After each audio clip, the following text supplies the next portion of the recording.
Ruth புஸ்தகம். இந்த புஸ்தகத்தினுடைய ஆசிரியர் மற்றும் தேதி. ரூத்தின் கதை நியாயாதிபதிகளின் காலத்தில் நடக்கிறது.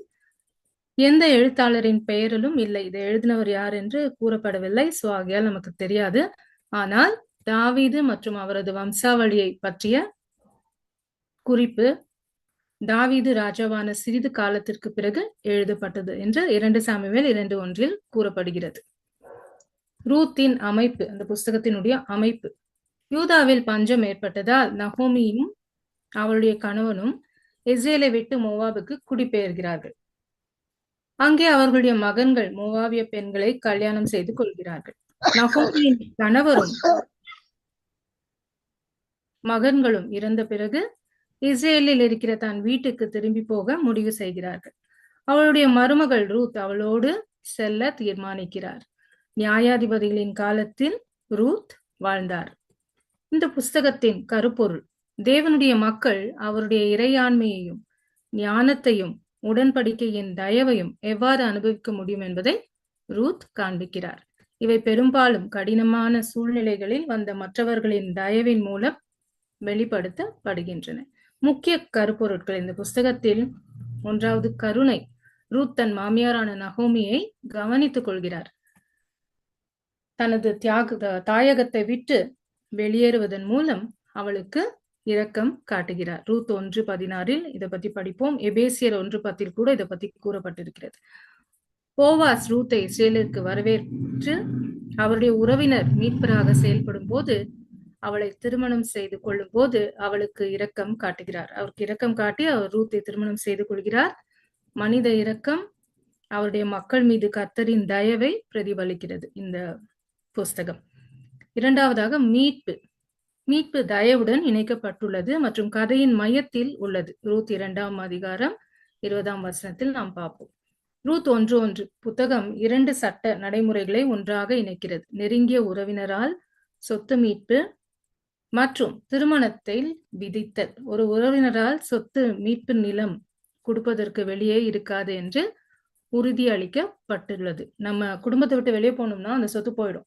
அந்த குடும்பத்துல இருக்கிறவங்களே நம்ம யாராவது ஒருத்தரை கல்யாணம் பண்ணி அங்கே இருந்தோம்னா அந்த சொத்தை நம்ம பாதுகாக்கலாம் என்பது அந்த காலத்தினுடைய ரூலாக இருந்திருக்கிறது. இதை நம்ம லேவியராகமம் 25ஆம் அதிகாரம் 23ஆம் வசனத்தில் பார்க்கிறோம். லேவிய திருமணம் என்பது பிள்ளை இல்லாத ஒரு விதவை இறந்த கணவனுக்கு ஒரு வாரிசு வழங்குவதற்காக தான் கணவனின் சகோதரரை மணப்பதை உள்ளடக்கி உள்ளது. இதை நம்ம உபாகமம் 25:5 பார்ப்போம். போவாஸ் நெருங்கிய உறவினர். ரூத்தின் நெருங்கிய உறவினரான போவாஸ் அவளுக்காக குடும்ப சொத்தை மீட்டார், அவளை மணந்தார் மற்றும் ஓபேதை பெற்றார். Ruth 4:13, Ruth 4:17.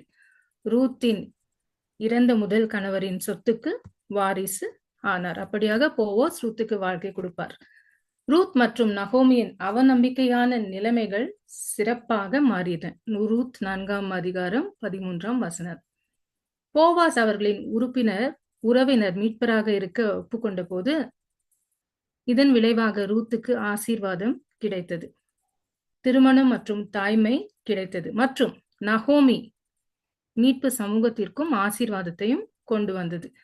தாவீது மூலமாக தேசத்திற்கு முடிவான மீட்பு இறுதியாக தாவீதின் குமாரன் இயேசு கிறிஸ்து மூலம் வரும் என்று கூறப்பட்டது போலவே நடந்தது. அவரில் அனைத்து தேசங்களில் இருந்தும் மீட்கப்பட்ட மக்கள் இனி அந்நியர்கள் அல்ல, தேவனுடைய வீட்டில் சக குடிமக்களாக மாறுகிறார்கள் என்று இந்த புஸ்தகம் நமக்கு கூறுகிறது. இதை எபேசியர் 2:11 நம்ம பார்ப்போம்.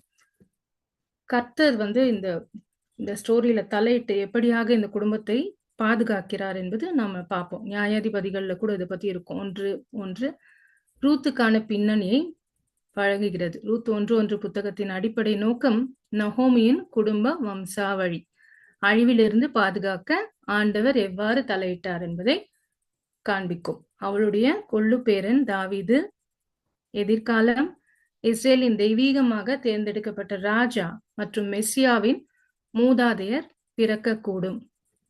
புத்தகம் இறுதியில் உலகின் அதிசய கதை பிரபஞ்ச மீட்பிற்காக அதன் நம்பிக்கை என்றென்றைக்குமாக துண்டிக்கப்படுவதற்கு உலகம் எவ்வளவு நெருக்கமாக வந்தது என்பதை இது விவரிக்கிறது. ஆனால் தாவீதின் குமாரனாகிய மெஸ்ஸியா மூலமாக உலகை மீட்கும் கடவுளின் பணி நிலைத்திருப்பதை உறுதி செய்வதற்காக நகோமியின் வம்சாவளியை பாதுகாக்க தேவன் இவ்வாறு தலையிடுகிறார்.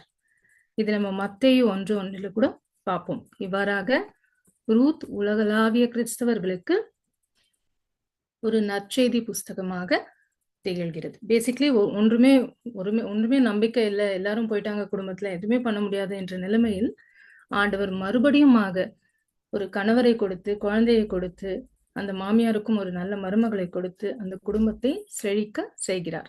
அப்படியாக ஆண்டவருடைய மீட்பின் கரத்தை நாம் இந்த ஸ்டோரியில பார்க்கிறோம். So that is about the book of Ruth. 1 Samuel. முதல் நூல் சாமுவேல். இது ஒரு கதை வரலாறு.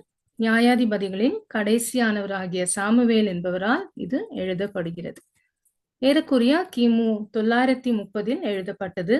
ஏலி, அன்னாள், சாமுவேல், சவுல், யோனத்தான், தாவீது ஆகியோர் இப்புத்தகத்தின் முக்கிய ஆளுமைகள். இஸ்ரேல் அவர்கள் ஒரு ராஜாவை எவ்வாறு தேர்ந்தெடுத்தார்கள் என்பதை காட்ட இந்த புஸ்தகம் எழுதப்பட்டது. ஆனால் செயல்பாட்டில் அவர்கள் கடவுளை அப்பட்டமாக புறக்கணித்து கைவிட்டனர். அத்தியாயம் 1. இந்த கதை எல்லாருக்கும் தெரிஞ்சிருக்கும். அன்னாள், ஆனாலும் இது highlight of the book. So again நான் கூறியே ஆக வேண்டும். அன்னாள் என்ற பக்தியுள்ள பெண் தான் மலடியாக இருப்பதால் ஒரு குழந்தைக்காக ஆண்டவரிடம் ஊக்கமாக ஜெபிக்கிறாள். பதிலுக்கு அவள் தனது மகனை கடவுளுடைய சேவைக்கு அர்ப்பணிப்பதாகவும் சபதம் செய்கிறாள். கர்த்தர் அவளுடைய ஜெபத்திற்கு பதில் அளிக்கிறார். அவள் சாமுவேலை பெற்றெடுக்கிறார். பிரதான ஆசாரியனாகிய ஏலி அன்னாள் ஜெபம் செய்வதை பார்க்கிறார். அவள் குடித்திருக்கிறாள் என்று ஆரம்பத்தில் நினைக்கிறார். ஆனால் அவளுடைய பக்தியையும் உணர்ந்த அவளுடைய ஜெபத்தையும் பார்த்து அவர் உணர்ந்து அவளை ஆசீர்வதிக்கிறார். அன்னாள் தன் பொருத்தனைக்கு உண்மையாக இருந்து தேவனுக்கு சேவை செய்ய சாமுவேலை ஏலியிடம் விட்டு செல்கிறார். 2ஆம் அதிகாரம், இந்த புஸ்தகத்தின் 2ஆம் அதிகாரம். அன்னாள் தன் குமாரனை பெற்ற பரிசுக்காக நன்றி தெரிவித்தும் பாடலுடன் கடவுளை துதிக்கிறார். இதற்கு நேர்மாறாக ஏலியின் மகன்களான ஒப்னியும் பினெகாசும் சீர்கெட்டவர்களாகவும் பொல்லாதவர்களாகவும் வர்ணிக்கப்படுகிறார்கள். ஏலியின் வீட்டின் வீழ்ச்சியையும் உண்மையுள்ள ஆசாரியனின் எழுச்சியையும் தேவனுடைய மனிதன் தீர்க்க தரிசனம் உரைக்கிறான். சாமுவேலின் வளர்ச்சியையும் கடவுளிடம் மனிதர்களிடம் தயவையும் பற்றி ஒரு பார்வையுடன் இந்த அத்தியாயம் முடிவடைகிறது. அத்தியாயம் 3 கோவிலில் தூங்கும் போது, இது நமக்கெல்லாம் தெரியும், சாமுவேல் இறைவனிடமிருந்து அழைப்பு பெறுகிறார். ஆரம்பத்தில் ஏலி தன்னை அழைக்கிறார் என்று சாமுவேல் நினைத்துக் கொண்டிருப்பார். ஆனால் ஏலி கூறுவார், திரும்பவும் அந்த ஒலி கேட்டால் ஆண்டவரை கூறும், நான் கேட்டுக்கொண்டிருக்கிறேன் என்று சொல்லும்படியாக. ஆகையால் சாமுவேல் ஏலி கட்டளையிடுகிறபடியே செய்கிறார். ஏலியின் குடும்பத்திற்கு எதிராக அவர் பேசிய அனைத்தையும் நிறைவேற்றுவேன் என்று கர்த்தர் சாமுவேலிடம் கூறுகிறார். சாமுவேல் தீர்க்கதரிசியாக நிறுவப்படுகிறார். இது அத்தியாயம் 3. அத்தியாயம் 4, சாப்டர் 4. சீக்கிரத்திலேயே கடவுளுடைய சேவைக்காக சாமுவேல் ஆல்ரெடி ஏலியிடம் ஒப்புக் கொடுக்கப்படுகிறார். வழிபாட்டு கூடாரத்துக்கு அழைத்து சென்று அங்கே அவர் வளர்கிறார், தீர்க்கதரிசி ஆகிறார். இந்த நேரத்தில் இஸ்ரேலர் பெலிஸ்தருடன் ஒரு கொடூரமான போரில் உள்ளனர். அவர்கள் உடன்படிக்கை பெட்டியை இழக்கிறார்கள். இது பெலிஸ்தியரால் கைப்பற்றப்படுகிறது. கொடிய வாதைகளால் தாக்கப்பட்டு 2 பசுக்களால் இழுக்கப்படும் மாட்டு வண்டியில் அதை உரிமையாளரிடம் திருப்பி கொண்டுவதில் பெலிஸ்தர் மகிழ்ச்சி அடைகின்றனர். அதிகாரங்கள் 8 - 15 வரை இஸ்ரேல் ஒரு பெரிய ராஜாவாக இருப்பார் என்று அவர்கள் நம்புகிறார்கள். சாமுவேல் சவுலை ராஜாவாக அபிஷேகம் செய்கிறார். ஆரம்பத்தில் விஷயங்கள் நன்றாக நடந்தாலும் வழக்கம் போல் எதிர்காலத்தில் சிக்கல் எழுகிறது. தொடர்ச்சியான தவறான தீர்மானங்கள் மற்றும் கடவுளுடைய சித்தத்திற்கு நேரடியாக கீழ்ப்படியாததால் கடவுள் அவரை சரியான ராஜாவாக நிராகரித்ததாக சாமுவேல் சவுலுக்கு தெரிவிக்கிறார். அதிகாரங்கள் 16 - 31. தேவன் தாவீதை தம்முடைய ராஜாவாக தெரிந்து கொள்கிறார். மேலும் அவர் தேவனுடைய இருதயத்திற்கு ஏற்ற மனுஷன் என்று அழைக்கப்படுகிறார். 13ஆம் அதிகாரம் 14ஆம் வசனத்தில் இதை பத்தி நாம் படிப்போம். சாமுவேல் தாவீதை ஒரு சிறு பையனாக அபிஷேகம் செய்கிறார். பல ஆண்டுகளுக்கு பின்பு இஸ்ரேல் மற்றும் பெலிஸ்தரின் சேனைகளுக்கு முன்பாக ஒரு பெலிஸ்தர் அச்சுதனை எதிர்த்து நிற்கிறார். கடவுளை தனது பாதுகாவலராக கொண்டு தாவீது பெரிய அளவிலான போர் வீரனை ஒரு எளிய கல்லில் வீழ்த்துகிறார். யார் அவரை வீழ்த்தார்? யாருக்கா தெரியுமா? ஒரு சிறிய கல்லால் ஒரு பெரிய வீரனை வீழ்த்துவார். அவருடைய பெயர் கோலியாத். கோலியாத், கரெக்ட். இஸ்ரவேலுக்கு வெற்றி என்று கூறி உண்மையான தலைமையை காட்டுகிறார். பொறாமையாலும் வெறுப்பாலும் உந்தப்பட்ட சவுல் தாவீதின் சிங்காசனத்தை இழந்து விடுமோமோ என்ற பயத்தில் அவரை பின்தொடர ஆரம்பிக்கிறார். தாவீது 2 முறை சுலபமாக தன் உயிரை மாய்த்து கொள்ள அவருக்கு சான்ஸ் கிடைச்சாலும் தன் ராஜாவை தெய்வீக விதத்தில் மதிக்கிறார். இறுதியில் சவுல் போர்க்களத்தில் தோல்வி அடையும் போது சோகமாக தனது உயிரை மாய்த்து கொள்கிறார். 1 சாமுவேலின் ஒரு தனித்துவமான பாடம். கடவுளுக்கு கீழ்ப்படிதலின் முக்கியத்துவம். சவுலின் வீழ்ச்சி கடவுளின் கட்டளைகளை பின்பற்ற தவறியதன் நேரடி விளைவாகும். தலைமைத்துவம் வெற்றியும் கடவுளின் விருப்பத்திற்கும் விசுவாசம் மற்றும் கீழ்ப்படிதலை சார்ந்துள்ளது என்பதை எடுத்து காட்டுகிறது. இந்த புத்தகம் வெரி சிம்பிள். நமக்கு என்ன சொல்றதுன்னா, நம்ம என்ன காரியங்கள் பண்றோமோ, தலைமையாகவோ இல்லை ஒரு லீடராகவோ ஒரு பிரின்ஸ் ஆகவோ ஒரு கிங் ஆகவோ ஆண்டவருடைய வார்த்தைக்கு கட்டுப்பட்டு ஆண்டவர் எதை சொல்கிறாரோ அதன்படி கீழ்ப்படிந்து நாம் செல்ல வேண்டும் என்பது 1 சாமுவேல் புஸ்தகத்தின் நமக்கு கிடைக்கும் மெசேஜ். 2 சாமுவேல் தாவீது இஸ்ரேலின் ராஜாவாக மாறுவதையும் அவரது ஆட்சியின் போது இருந்த நேரத்தையும் விவரிப்பதாகும். இருப்பினும் இது உறுதி அத்தியாயங்களில் துதி பாடல்களில் 2 சங்கீதங்களையும் உள்ளடக்கியுள்ளது. இதன் ஆசிரியர் சாமுவேல் தீர்க்கதரிசி ஆவார். அவர் இதை ஏறக்குறைய கிமு 930 எழுதினார். தாவீது, யோவாப், பெத்சேபாள், நாத்தான், அப்சலோம் ஆகியோர் இப்புஸ்தகத்தின் முக்கிய நபர்கள். இது தாவீதின் ஆட்சியின் வரலாற்றை பதிவு செய்யவும் கடவுளின் கீழ்ப்படிதலின் கீழ் திறமையான தலைமையை நிரூபிக்கவும் எழுதப்பட்டது. புத்தகத்தின் ஏறக்குறைய பாதி தாவீது ராஜாவின் வெற்றியை பற்றியும் மற்ற பாதி அவரது தோல்வியை பற்றியும் காட்டுகிறது. 2 சாமுவேலை 2 முக்கிய பிரிவுகளாக பிரிக்கலாம்.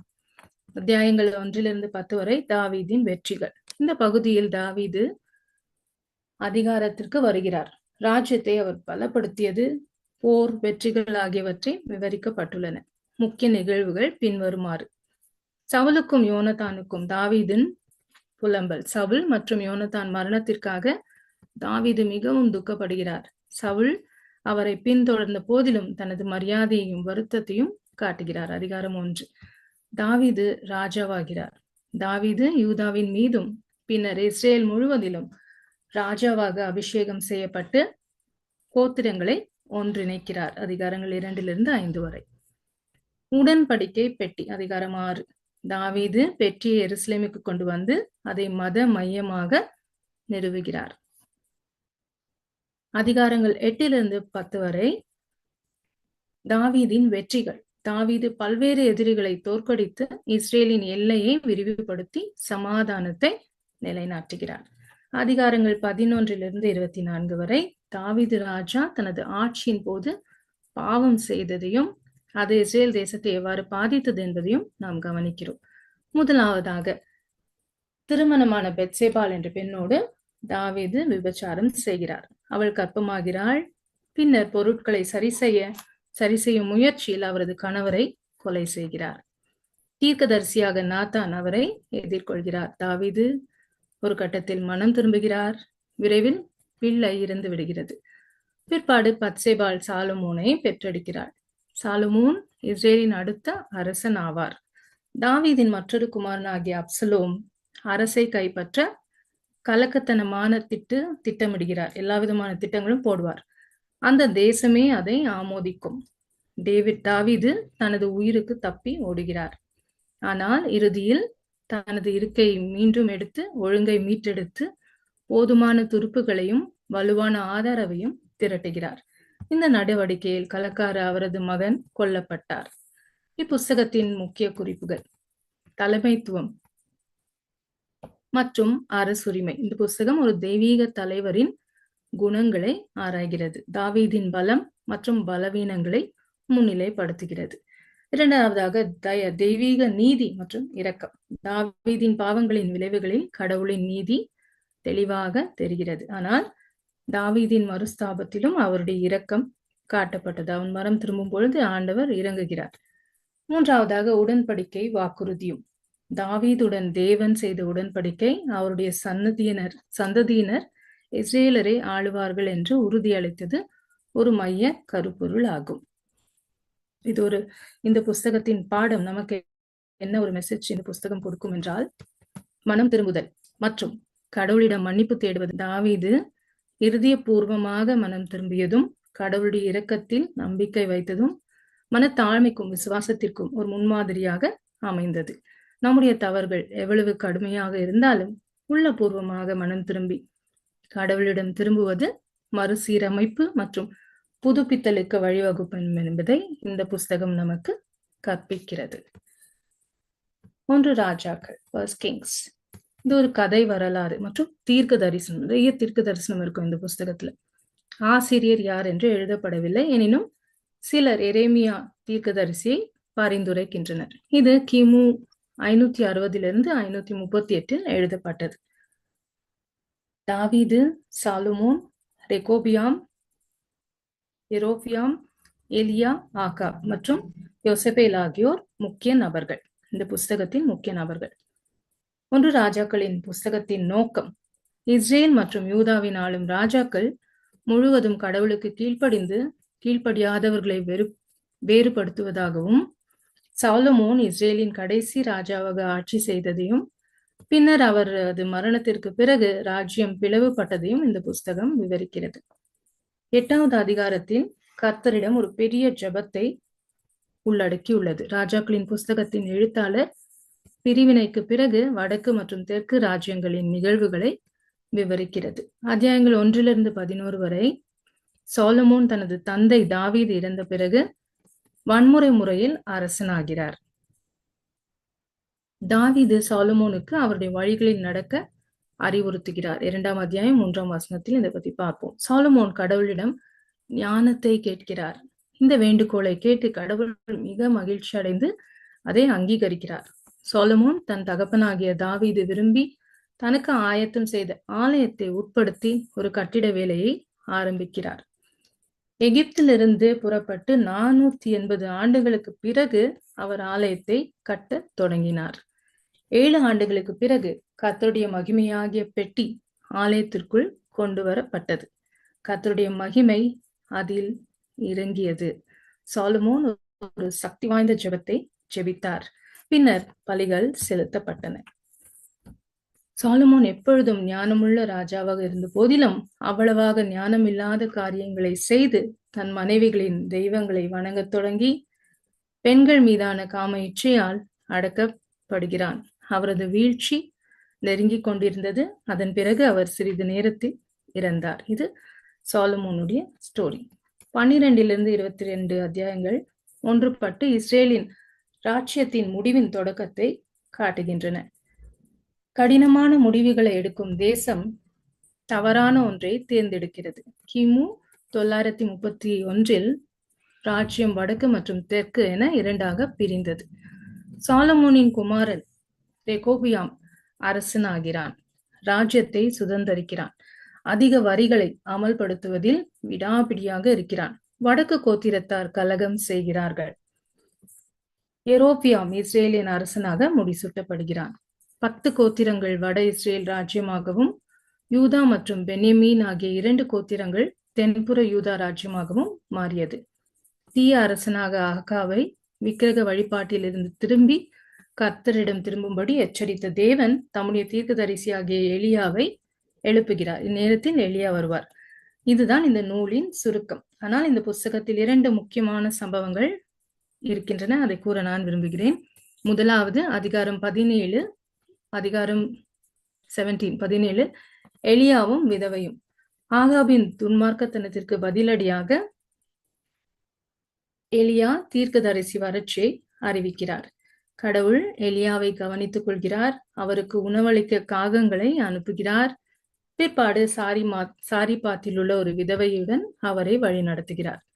சாரிபாத்தில் மாவும் எண்ணெயும் அற்புதமாக தீர்ந்து போகவில்லை. அந்த விதவை இவருக்கு உணவளிப்பார். அவருடைய வீட்டில் மாவும் எண்ணெயும் தீர்ந்தே போகாது. நமக்கெல்லாம் தெரியும் இந்த ஸ்டோரி. விதவையின் மகன் வியாதிப்பட்டு இறந்து விடுகிறான். அவனுக்காக எலியா ஊக்கமாக ஜெபிக்கிறார். கடவுள் எலியாவின் ஜெபத்தை கேட்டு அந்த சிறுவனை உயிர்த்தெழுப்பிக்கிறார். எலியா கடவுளுடைய மனிதன் என்பதை அந்த விதவைக்கு உறுதிப்படுத்துகிறார். அத்தியாயம் 18. கர்மேல் மலையில் எலியா. யாருடைய கடவுள் உண்மையானவர் என்பதை நிரூபிப்பதற்காக ஒரு போட்டியில் கர்மேல் மலையில் பாகாலின் தீர்க்கதரிசிகளை கூடி வர செய்யும்படி ஆகாபிடம் எலியா சவால் விடுகிறார். பாகாலின் தீர்க்கதரிசிகள் அவர்களுடைய பலியின் மேல் அக்கினியை வரவழைக்க தவறுகின்றனர். எலியாவின் பலி வானத்திலிருந்து வந்த அக்கினியால் சுட்டெரிக்கப்படுகிறது. மக்கள் கர்த்தரை கடவுளாக ஒப்புக்கொண்டனர். பாகாலின் தீர்க்கதரிசிகளை கொல்லும்படி எலியா கட்டளையிடுகிறார். மழைக்காக எலியா ஜெபம் செய்கிறார். அந்த 3 வருடங்கள் வறட்சி பெருமழையுடன் முடிவடைகிறது. இது 2 முக்கியமான ஸ்டோரி இந்த புஸ்தகத்தில். இன்று நம்முடைய வாழ்க்கைக்கு இந்த புஸ்தகத்தில் என்ன ஒரு லெசன்?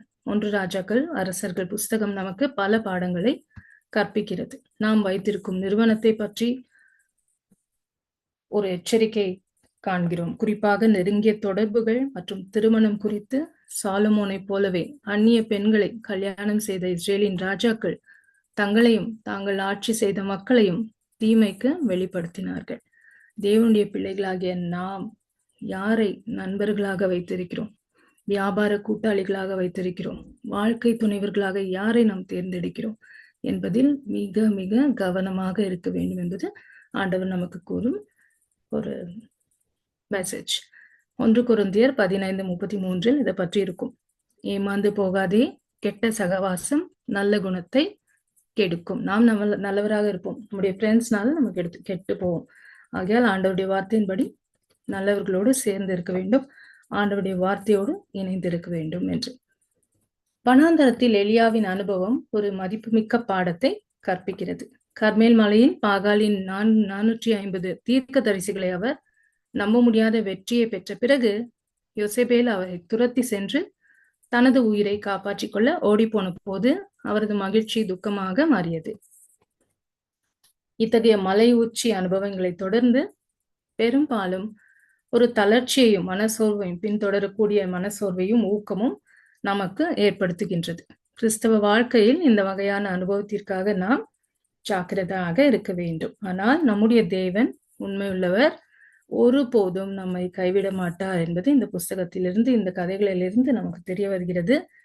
எலியாவை உற்சாகப்படுத்திய அமைதியான மென்மையான குரல் இன்றும் இப்பவும் நாம் ஒவ்வொருவரையும், உங்களையும் என்னையும் உற்சாகப்படுத்துவோம் என்று ஆண்டவர் நமக்கு உறுதிமொழி அளிக்கிறார் இப்புஸ்தகம் மூலம்.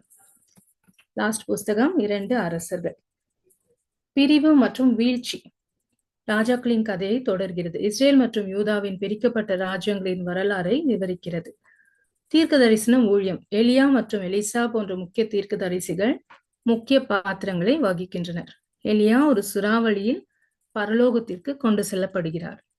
எலிசா அவருக்கு பின் பல அற்புதங்களை செய்து கடவுளுடைய செய்திகளை வழங்குகிறார். ஆசிரிய மற்றும் பாபிலோனிய சிறையிருப்பு. வடக்கு ராஜ்யம், இஸ்ரேலின் வடக்கு ராஜ்யம் ஆசிரியாவிடம், தென்புற ராஜ்யம் பாபிலோனிடம் வீழ்ந்ததை இந்த புஸ்தகம் விவரிக்கிறது. இது சுயாதீன இஸ்ரேல் ராஜ்யங்களின் முடிவை குறிப்பிடுகிறது. இரண்டாவதாக, அற்புதங்களும் நியாய தீர்ப்புகளும். மரித்தோரை உயிர்த்தெழுப்பியது, நாகமானை குணமாக்கியது போன்ற எலிசாவின் அற்புதங்கள் இப்புஸ்தகத்தில் நாம் படிக்கிறோம். நாகமானின் கதை 2 அரசர்கள் அத்தியாயம் 5 காணப்படுகிறது. சீரியாவின் படையில் நாகமான் வலிமை மிக்க போர் வீரனாக இருந்தான். அவனுக்கு குஷ்டரோகம் இருந்தது. நாகமான் என்ற விவிலிய அர்த்தம் இனிமையானது என்று பொருள். அவர் பெயருக்கு ஏற்ப அவர் வாழ்ந்தார். இஸ்ரேல் தீர்க்கதரிசியாக எலிசாவால் தன்னை குணமாக்க முடியும் என்பதை ஒரு அடிமை பெண்ணிடமிருந்து அவர் அறிந்து கொண்டார். ஆகையால் அவர் எலிசாவிடம் வருகிறார், அவர் குணமடைகிறார். மேலும் விக்கிரக ஆராதனைக்காகவும் கீழ்ப்படியாமைக்காகவும் ராஜாக்கள் மற்றும் மக்கள் மீது தேவன் கொடுத்த நியாய தீர்ப்புகளை இந்த புஸ்தகம் பதிவு செய்கிறது. நாடு கடத்தல் மூன்றாவதாக, இது இரு ராஜ்யங்களின் வீழ்ச்சியின் முடிவடைகிறது. இஸ்ரேல் ஆசிரியாவிடம், யூதா பாபிலோனிடம் வீழ்ச்சி அடைகிறது. இது யூத மக்களின் நாடு கடத்தலுக்கு வழிவகுக்கிறது. சுருக்கமான திரட்டு அதிகாரங்கள் 1-17 பிரிக்கப்பட்ட ராஜ்யங்களின் கவனம் செலுத்துகின்றது. எலியாவின் ஊழியம் முடிவடைகிறது. எலிசா பொறுப்பேற்று எண்ணற்ற அற்புதங்களை நடப்பிக்கிறார். அதிகாரங்கள் 18-25 தென் ராஜ்யம் யூதா விசுவாசத்துடன் போராடுகிறது. எசேக்கியா, யோசியா போன்ற அரசர்கள் சில சீர்திருத்தங்களை செய்த போதிலும் இறுதியில் யூதா பாபிலோனிடம் வீழ்ந்தது. எருசலேமின் அழிவு மற்றும் பாபிலோனிய நாடு கடத்தலின் தொடக்கத்துடன் புத்தகம் முடிவடைகிறது. 2 அரசர்கள். தனித்துவமான பாடம். இப்புஸ்தகத்தின் பாடம் என்ன? நமக்கு கொடுக்கும் லெசன் என்ன? கடவுளுக்கு உண்மை உள்ளவர்களாக இருப்பதன் முக்கியத்துவம் இந்த புஸ்தகத்தில் நாம் அறிகிறோம். அரசியல் கொந்தளிப்புகள் மற்றும் பல ராஜாக்களின் தோல்விகள் இருந்த போதிலும் உண்மையான வெற்றியும் ஸ்திரத்தன்மையும் கடவுளுடைய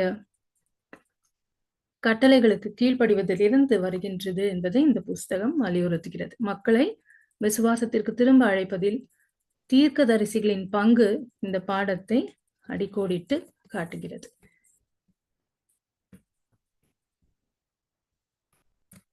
இந்த புஸ்தகத்திலிருந்து நமக்கு எடுத்துக்கொள்வது விசுவாசம் மற்றும் கடவுளுக்கு கீழ்ப்படிதலின் முக்கியத்துவம், செயல்களுக்கு விளைவுகள் உண்டு என்பதை புத்தகம் மீண்டும் மீண்டும் காட்டுகிறது. நம்ம என்ன செய்தாலும் அதுக்கு ஒரு ரியாக்ஷன் இருந்தே இருக்கும்.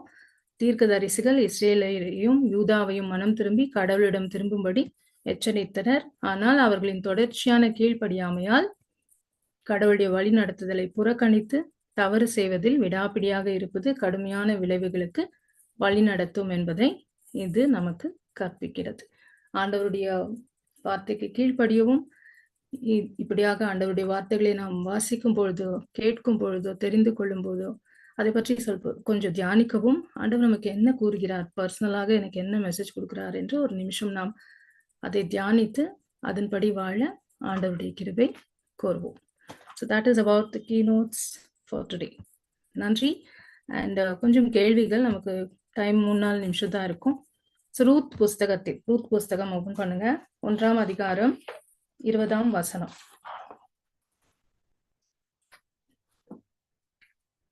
தன்னுடைய உண்மையான பெயருக்கு பதில் தன்னை என்ன கூப்பிடும்படி பெத்லகேம் மக்களிடம் நகோமி சொன்னாள். மற்றும் ஏன் சொன்னாள்? மாறா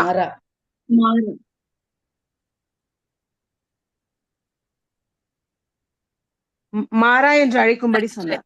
ரைட். ரூத் 4ஆம் அதிகாரம் 7ஆம் வசனம். உறவினரை மீட்பது சம்பந்தமாக இஸ்ரேலில் அவர்களுக்கு என்ன வழக்கம் இருந்தது? 4:7 அதிகாரம் 7ஆம் வசனம். எஸ். இஸ்ரேலிடையே பண்டை காலத்தில் ஒரு வழக்கம் இருந்தது. நில விற்பனை அல்லது கொடுக்கல் வாங்கல் நடைபெறும் போது எடுக்கும் முடிவை உறுதிப்படுத்துவதற்காக ஒருவர் தம் காலனியை கழற்றி மற்றவரிடம் கொடுத்து விடுவார். கரெக்ட்.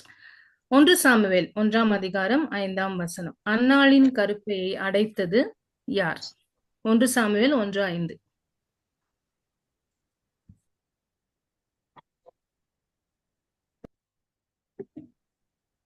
அவர் மலடியாக இருப்பார் இல்லையா? ஆண்டவர். எஸ், ஆண்டவர் தான் அவர் மலடியாக வைத்திருந்தார். 1 சாமுவேல் 1:7. அன்னாள் பிள்ளைகள் இல்லாததால் கோபப்படும் போது என்ன 2 காரியங்களை செய்கிறார்? சாப்பிடுறது இல்ல, மன வருத்தத்தோடு இருக்கிறது. கரெக்ட். 1 சாமுவேல் 1:8. 10 மகன்களை விட நான் உனக்கு மேலானவன் அல்லவா என்று யாருடைய வார்த்தைகள் உள்ளன? யார் அப்படியாக கூறுவார்கள்? அவருடைய கணவர். கரெக்ட். 1 சாமுவேல் 3:1. சாமுவேல் என்னும் பிள்ளையான் ஏலிக்கு முன்பாக கர்த்தருக்கு ஊழியம் செய்த போது கர்த்தருடைய வார்த்தை ஏன் மென்மையானதாக இருந்தது?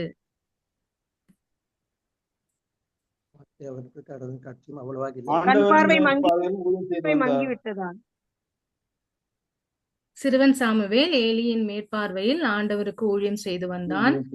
அந்நாட்களில் ஆண்டவரின் வார்த்தை அரிதாக இருந்தது. காட்சியும் அவ்வளவாக இல்லை. So time up no sir, Nathan sir. Yes. Yes, ma'am. Log in again, ma'am. 2 minutes, ma'am.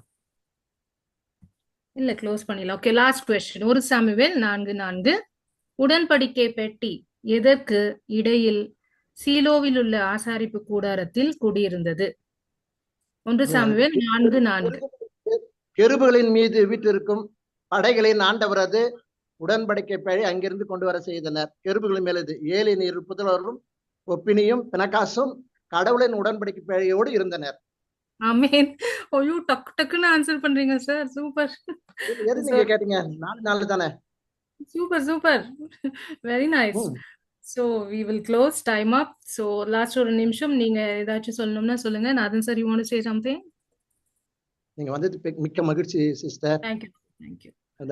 இந்த மாதிரி நிறைய புஸ்தகங்கள் பேசும்பொழுது நிறைய விஷயங்கள் இருக்கும். ஸோ ஆகையால் ஆமா ஆமா, மிச்ச புஸ்தகங்கள் நெக்ஸ்ட் டைம் நம்ம அரேஞ்ச் பண்றப்போ பேசலாம். யூடியூப்ல வருது, எல்லாம் இங்கிலீஷ்ல தான் வருது.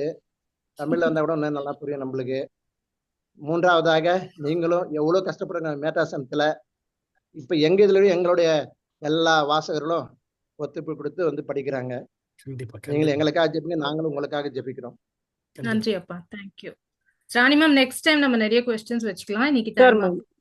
Sure, Next time ma'am, no கொஞ்சமா problem. பேசிட்டு நிறைய கொஸ்டின்ஸ் வச்சுக்கலாம். இன்னைக்கு நிறைய Okay, second Samuel start பண்ணலாங்க next time. So we Actually, finished we are only left with First Chronicles, Second Chronicles. குறிப்பீடு ஆமா, அது next time இரண்டு ராஜாக்கள் பண்ணிக்கலாம். மட்டும் ஆயிப்போச்சு, 2 அரசர்கள் மட்டும் Okay, ஆயிப்போச்சு. next வந்து Chronicles முடிச்சுக்கலாம். சரிங்களா? அப்புறம் இது குறிப்பேடு, 1 குறிப்பேடு, 2 குறிப்பேடு, 2 குறிப்பேடு எஸ்ரா. பெண்டிங். அதுக்கப்புறம் இன்னொரு புக் ஜாயின் பண்ணி வேணா பேசலாம். ஒரு 4 புக் அப்படி ஆமா. வச்சுட்டு So the prayer minutes close. Okay. அப்புறம் நான் நிறைய கொஸ்டின்ஸ் கேட்கிறேன் next time. Sure, ma'am. Yes, yes. Thank you, ma'am. Thank you for the encouragement and pray for us and pray for all the readers. They are doing good job actually. They log in on time பண்றாங்க. So உங்களுக்கெல்லாம் ரொம்ப நம்ம respect பண்ணோம், thank you சொல்லணும். உங்களுக்கு ரொம்ப நன்றி. நீங்க உங்களோட என்கரேஜால தான் நான் இதை நடத்த முடியுது. So thank you for all the encouragements and the prayers, ma'am. Thank you so much. நம்ம சென்ட் ஜூட்ஸ் ஆர்டி நகர்ல இருந்து ஜாயின் பண்ணிருக்காங்க, செயின்ட் ஆன்ஸ் மாரத்தள்ளில இருந்து ஜாயின் பண்ணிருக்காங்க,